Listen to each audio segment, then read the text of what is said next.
And welcome back to the channel, everybody. Welcome back to another video. And today we're going to talk about the impending strike. Stellantis is running for their life right now, almost begging their workers not to go on strike, while at the same time, within literally a day or so, sending out voicemails, putting people on layoff, so laying people off, and then following up with a voicemail saying, but don't strike on us, don't strike, even though they still haven't opened Belvedere and followed through with other promises. And while in the voicemail saying, please don't strike, defending themselves, saying, but we have the legal rights to do the things we want to do and you can't strike, and then laying off more people. It's like Keystone Cops, for those of you young enough to remember, and that was even before my time. It's just a bunch of bumbling idiots, it appears, just bumping into each other, not knowing what the hell to do, and they keep making one mistake after another mistake. And a lot of you have asked, well, why in the hell are they doing this? What's causing so much drama and grief? And I thought, I'm going to share with you also in this video why there's so much drama, and kind of give you the feeling, the understanding of the weight of what's happening out there with some really important and I would say pretty scary people and institutions that are taking it in the shorts right now, having aligned themselves with Stellantis based on really educated college guys and gals in the first half of the year predicting Stellantis was going to do great, while every single one of us were screaming they are going to be in trouble, none of this is going to work, they made a mistake. Now, we were basing it on, okay, you got rid of our favorite car. But we also understood that the dealers were screwing things up. Quality control was an issue. They were getting rid of models, lots of models. They were delivering EVs that nobody wanted, but nobody was listening to us, and they kept doubling down, and Carlos kept doubling down, and then things started coming to a crashing halt, and we knew it. Folks, every one of you right now, take your hand and pat yourself on the back, because you all knew it in the comments section. And for those of you that say, why do you keep beating up on Stellantis? Well, maybe after you watch this video, you'll see why.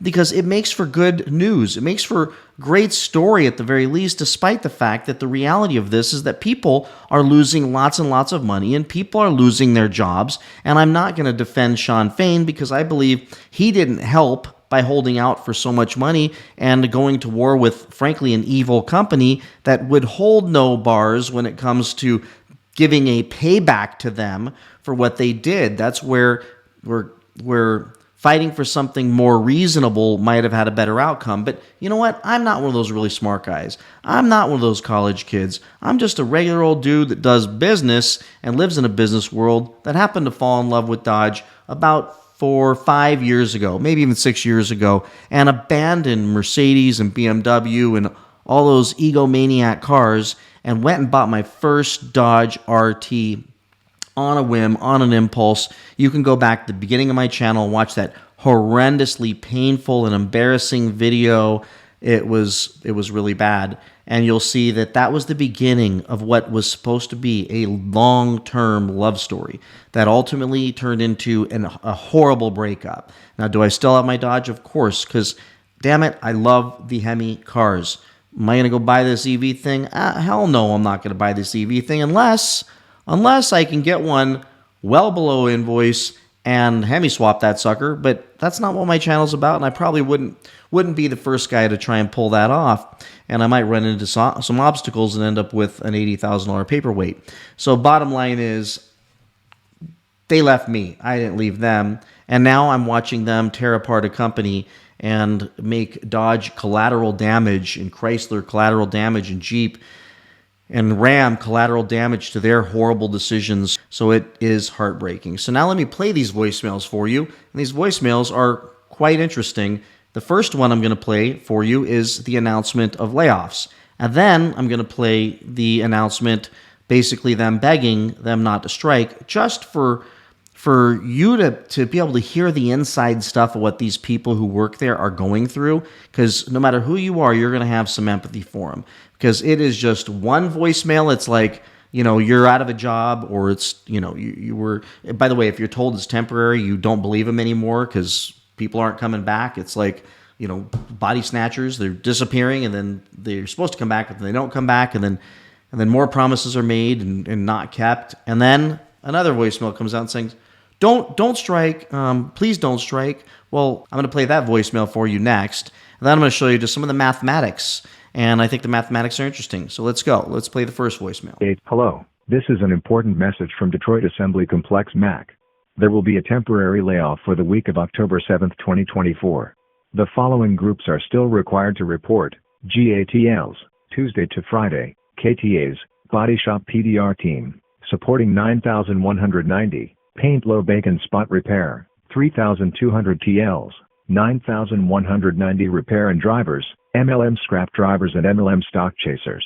Skilled trades follow your schedule. Follow normal shift start times unless otherwise notified by your manager.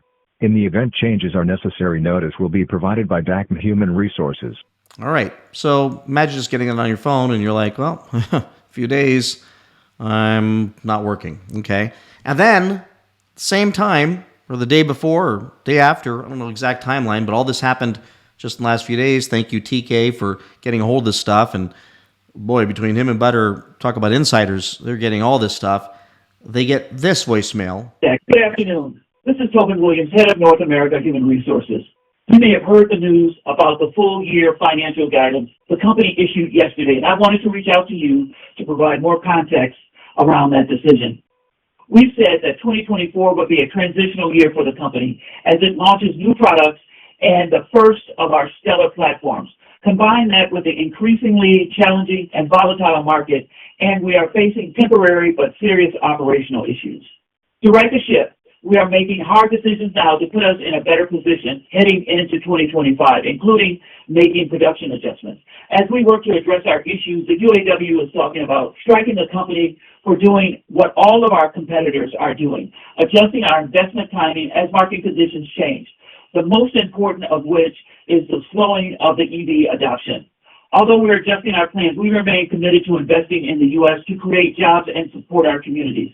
In the near future, the UAW may ask you to vote to authorize a strike. From our perspective, the UAW does not have the legal right to strike via the pending grievances over investment decisions the company must make to stay or remain competitive.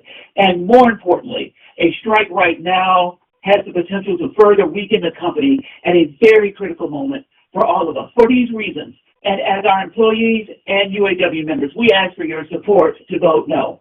A strike is authorized based on who votes and how they vote, whether it's 10 people or 1,000. If you don't vote, 2/3 of those who do will determine your future. So the vote you cast will have a direct impact on our ability to get the company back on track. Be assured that we have a firm handle on our challenges and a recovery plan to tackle them.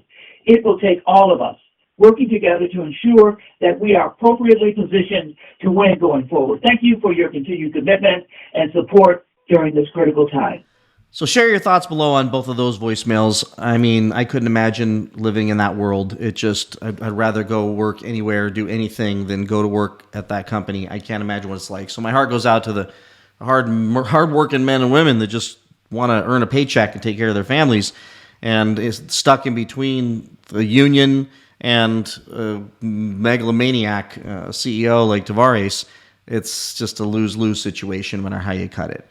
But now let me take you to my other screen and show you the mathematics behind why there's so much hostility going on and why this has gotten really bad just in the last week, but for sure this year. Just since the beginning of the year, it's gotten insane. All right, so here's the stock as of today, and I didn't think it could go down worse than it was, but this is the 5-day, just over the last 5 days. They fell off a cliff here from like $16 and then crashed, and then they just crashed again today down to 1301, and as of yesterday, I mean, I was doing some math on like 1368. Didn't think it could get worse. And yes, there's no question there's some stock maneuvering, stock movement because of the threats of a strike and also the longshoreman strike worries and concerns and lots of things in the economy. But no matter how you cut it, while everybody might be affected, Stellantis is getting affected pretty much the worst. And now if I go year to date here, just show you this and show you where their stock was at, let's just say $29. It was $29.18 at a high this year. And this is when Carlos was getting announced of getting that huge raise to like $40 million, $39 million. And the stock went up to $29.18. And if you look at the max, it's probably one of the higher stock prices it's ever been, next to, it was the highest it's been this year. So of course he looked like a hero, and they were willing to pay him for being that hero. And he was doing all the right things according to Wall Street, which is cut expenses and announce all these new models that were going to come out, only to land on his face and have, like, so far nothing but a Hornet that's come out. And then things started to unravel, and he started to have to deal with reality. Nobody wants these EVs. You can't even deliver the EVs. You have way too much inventory. Nobody's buying your cars because they're way overpriced. You raised the prices by 50% in the last 5 years, and now everybody's hit a wall. Nobody's going to buy them. Nobody wants them. And the dealers are screwing up by overcharging for everything as well. So bottom line, it's just a big, huge mess, only to come down and land at $13.08. So I went and did some math. But first, let me show you where the math really gets hairy. So remember this number, $29.18. And down here, $13.08. Now let's go see who the biggest institutional investors are in Stellantis. And this will tell you where most of the money's coming from for these stocks. So here's the deal. These institutions hold 1.114 billion shares. Largest shareholders include BPI France, SA, Amundi, Vanguard Group Inc. You know who they are? Biggest mutual fund holders in the world. So at least for sure in America, which means a lot of you, and myself included, likely have investments that are tied to Vanguard, and we've likely lost money. JP Morgan Chase. So these are some ballers here. Norges Bank, Capital Investment, International Investors, Bank of Italy. Wonder why Italy's so mad at them lately. Dodge and Cox International Stock Fund, Goldman and Sachs. These are ballers. VGTSX, Vanguard Total International Stock Index Fund, Investor Shares. So these folks own basically 1.1 billion shares. Well, here's the deal. Let's go back to this. If their shares, at 1.1 billion shares, were worth, let's just say $32 billion, $32.3 billion back in, let's just say, March of this year, everybody was flying high. Literally everybody. The board of directors, everybody's like, pay that man whatever he wants. Keep him in place, Carlos Tavares. Give him whatever he wants. And then today, so they were performing. It was looking great. And by the way, they looked like geniuses from the beginning of the year. And then today, and along the way, it's gotten worse. And there was anger here. There was anger here. There was anger here. There was anger at this drop. There was anger here. He was saying, oh, it's going to be okay. And then more anger. And these institutional investors, not to mention everybody else who owns Stellantis stock, are going, what in the hell's going on? And then, boom, the slide. Yikes, what's going on here? This is like, when you lose your stomach riding a roller coaster. Well, that's happening to these folks at the tune of billions and billions of dollars. So that 1.1 billion shares that group of institutional investors owned went from being worth about more than $32 billion down to today worth about $15 billion, meaning they lost more than half of their entire Stellantis investment has gone up in smoke. That's probably $16 billion evaporated. And then let's look at the overall market and the market cap. So here's the market cap chart. And let's go ahead and reload this thing here, since this was up yesterday. All right, so the market cap chart, if you go back to March again, they were sitting at almost $88 billion market cap. Now, the market cap basically measures the total value of a company based on their stock price multiplied by the shares outstanding. And I think it's like just under 1.6 billion shares outstanding. And this means that the company went from being technically worth like $88 billion, $88.5 billion at its height here, down to, what's this, $38.27 billion. That means like $50 billion evaporated. $50 billion evaporated from the market cap. That's unbelievably insane. So you got to imagine, all these institutional investors are on the phone every day screaming with the board of directors. You better believe that every investor's screaming. You've got a market cap that's gone to the toilet, and it doesn't look like it's going to get any better because every day it just keeps getting worse, and there's more cliffs that they keep falling off of. And here's the total shares, just so y'all can get that information. And the whole time you've got, this is interesting, just the insider trading. They're out here buying all kinds of shares. They're buying, this is buying shares in Archer Aviation. It's like what you're playing with remote control airplanes that are going to carry people around. Electric airplanes are going to carry people around like a freaking fantasy. Maybe it happens, maybe it doesn't. But you're doing that while this disaster is happening. I got to think this is just. I mean, they might even, the board of directors might get turned over at some point. So I just had to share that. If anybody's wondering why there's so much heat and so much pressure, why they're laying people off like crazy, they're trying to unravel this and trying to get Wall Street to give them a pat on the back for cutting expenses and maybe doing the right things. Remember, if you watch my last video, if all you have is a hammer, you think everything's a nail, that's kind of what Carlos is doing, which is just cut. And now we've got issues with maybe a supply chain interruption, and you've got the UAW workers might go on strike.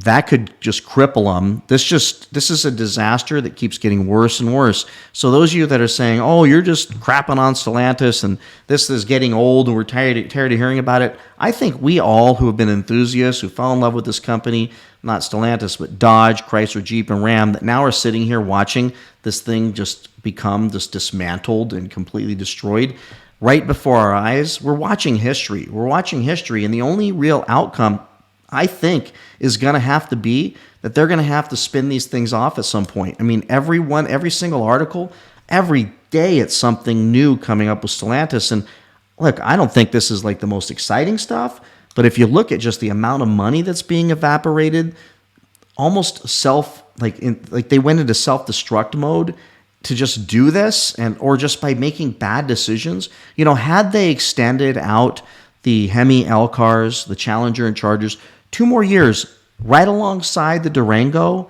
and dumped prices and even paid for the carbon credits and paid the fines, they'd be still at least rocking some great profit and maintaining stability while they're jerking around trying to figure out how to get this damn electric vehicle thing going. And they can't move Hornets. They overpriced those things, dump those prices. At the very least, maybe they would have had more traffic on their dealerships. They would have gotten a handle on their dealerships with the crazy markups. If they would have built the Demon 170 properly where it's not blowing engines. All these things they could have done better, but they didn't, which falls back to leadership. So with that, everybody, just thought I'd share this today with you. Please like, subscribe, comment. Let me know what you think in the comments, of course, and I will see you in the next one. Bye-bye. In the meantime, I asked John, I said, what does this mean for the domestic three? He says, oh, you mean Ford, GM, and Tesla? He said, Stellantis is no longer an American company. It is a foreign company. Reporting live, Rod Maloney, Ford. Wow. Take those words to heart. All right.